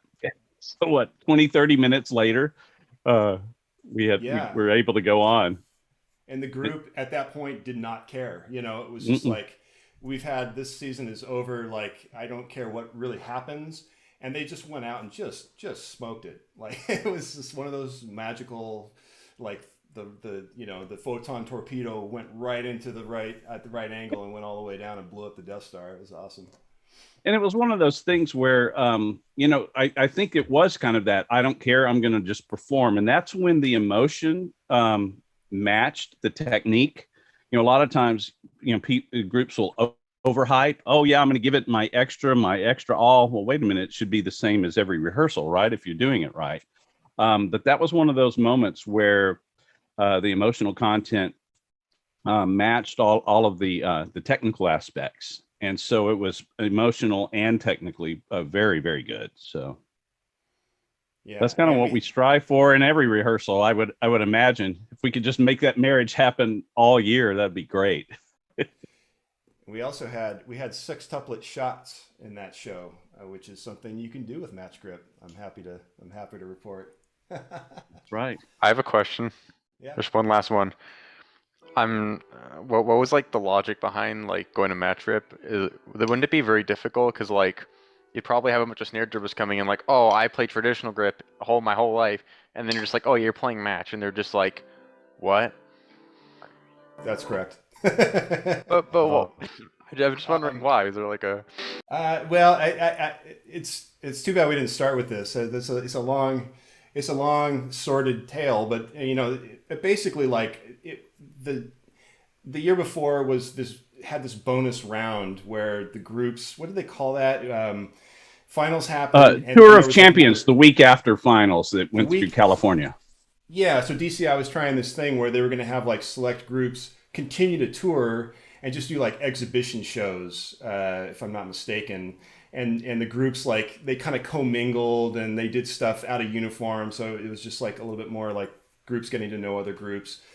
And I think for most people, it was not received as a very smart way to end the season, because at least for our drummers, you know, like going up to them, because I flew home after finals, and by the time they got back into the Bay Area, dishes were done, like it was just like, check please, you go up and people's eyes would be just kind of rolling around on their heads, they were just so over it. Anyways, the point of the story is that this culminated at the Rose Bowl down in LA, the last performance. And I was talking with Glenn, and we were just started talking about the next year, because we had won drums that year, and it was just like this banner year for the Vanguard, which really was a carryover from 03, where we laid a lot of the roots that just bore fruit in 04. And so we kind of couldn't lose in 04. We were just killing it the whole year, and we won drums at the end, and it was like everybody was like, we were like a big deal. And so we were like talking, Glenn and I were talking, it's like, well, what are we gonna do, what's next? And it's just kind of like, what we should do, let's go to the match next year. Like, I mean, there are so many possibilities that you can do with a match grip. And it's not one versus the other, it's just like, it's different, and you can do different things. And it was like, in my mind, I was like, oh, I can solve so many problems. I was tired of dealing with bad left hands. I was like, oh, I'm fired up. Like, this is going to be awesome. And that's about the amount of thought that went into the original idea. And then from there, we just committed. And then just unfortunately, like a whole bunch of other like things happened that year that, switching to match would have been hard enough. And I will be the first to admit that I was not prepared for the level of vitriol. I mean, I knew we were going to that people were going to have a problem with it, some people, but I wasn't prepared for the actual level of just freak out that happened. Like, you'd have thought that we ran over people's mothers, like it was just like, how could you do this to us? This looks awful. Why are they having it so low? Ew. And I was like, come on, people, like, it's just a grip, it's like, get a grip. It's not, anyways, so it was, we battled that. We battled some other stuff that had happened, and it was a really rough year. But I will say this, like, if I had stuck around after that, I would not have gone back to traditional. I would have kept going, and I can almost just about guarantee you that within a few years after that, there would be some other groups who might have been willing to take the plunge and try it as well. And that would have been a good thing, I think, because you spend all your time working one grip, and yes, it is different, but in the whole scope of things and the great scheme of things, to me, like, those kinds of differences are good for the activity, and they're good for the consumer, the drum corps consumer, to have variety like that. Oh, look at those guys, look at them play match, and these guys are traditional. It would almost kind of light a fire back under both grips, like it would give a little bit more specialness to the traditional grip, just because there's a mix now of different things, and the groups that are playing match would be able to do certain things that the traditional groups wouldn't be able to do, and potentially vice versa. I mean, it depends on kind of what your rationale is. I mean, most of the rationale I've heard behind, which grip is better in a drum corps setting, the only rationale that I've heard that has any weight for me or resonates with me is, I like traditional better. That's a great reason, like, I like it looks cool. Too. It looks cool, but it's like, if you are going after the same sound on both hands, which was something that was important to me and to our program back in those days, one approach says, hold the sticks the same way. So there's, it's just that age-old argument, and a lot of the people that are against match grip are against it purely on a visual basis, which is a pretty superficial reason to me, because I just don't care about that kind of stuff. I'm not a very visual person, anyways. So I kind of have maybe a proclivity to not care as much, but yeah, it was kind of an experiment, but I'm a little sorry that we didn't continue it, but yeah, the members were bold and brave to deal with that as well as they did, and I'm really proud of what we did that year, and I'm proud of the sounds that we were able to get. And like I said, there's a flow and a strength to the left hands that you don't hear on traditional grip lines because the mechanics are just not the same. And that's why we lowered the drums and tilted them forward. It was the same idea around the ergonomic side tilt for the traditional grip. It was the same thing. I was like, no, when these guys play a double stroke roll, I want everybody that's standing in front of them to just jitter around like those old football games where you turn on the electricity and the players vibrate around the little table. Like that's what I want to feel when this line plays a double stroke roll. So, that's just kind of like, those are some of the selfish. It was also interesting, the whole the aspect of the judging community. They always tend to react one later than everything, and that was even a tough thing to do. And you nailed it on that. You hit the head on the nail on the head. There it is. When we're talking about sound, it was purely about sound. That take the visual completely out of it, and that's definitely one of those arguments that we had going into critique every time. People would sit there and question it a little bit, and certainly not credit it the way it needed to be, but it was still, and I do encourage you, especially listen to the percussion feature. It was the whole like war scene or whatever that Murray, you composed that entire. Did you compose all of that except for the little Shostakovich bits? I'm trying to think, or was it completely? It was a joint project. I mean, really, like it was an Ed and me project, and then we went back and forth to the ending a lot, to get that right over the course of the summer and stuff. So I think it was kind of a joint project. Yeah, and you guys, you'll love it. I mean, it's got so much energy, and of course, we used the big air horn in it as well, ramped up a few things, but yeah, especially, I mean, I would encourage you to listen to it audio. We never quite got the video. The drill staging right and all of that kind of stuff, but definitely listen to it and listen to the sounds that he created. It was pretty much a masterpiece in my opinion. Well, thanks Guy. Well, it's 10 after 3. I think, speaking of done dishes, I need to go eat a sandwich or something. Anybody have any last quick little questions before we sign off, or at least before I sign off? I have a quick one. Yeah. So my friend and I actually had a little quarrel about when you wrote Flash Gordon Henderson. Okay. I've heard that you wrote it while you were still a member, but no, he does not. You did not. Oh, okay. So when did you write that? I feel like that was an 09-ish project, or 2010. Taha might remember better, actually. Yeah, I think you started writing in 08, and you guys played half of it, and then 09 was the full thing in 10. Yeah, we called it Frankenates in 08 because it was just a way of, it was an independence based exercise. And yeah, that's right. We did kind of a version of it for a little while, and then we sort of flushed it out more in the next year. That's right. Also, Taha, I love the way that you put it into DBL.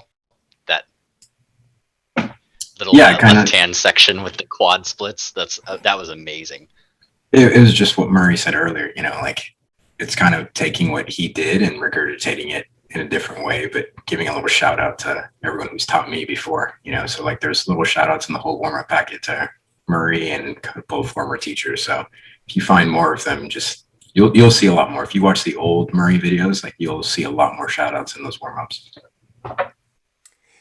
I see a Chris Sear. What's up, man? What's up, bro? Nice work. This was awesome. Were you hanging in there before just now?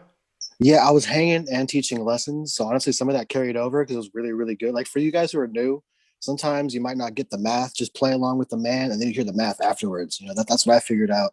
Is if it's a little over your head, just jump in and you'll catch it eventually. Pretty good stuff, man. Yeah, awesome.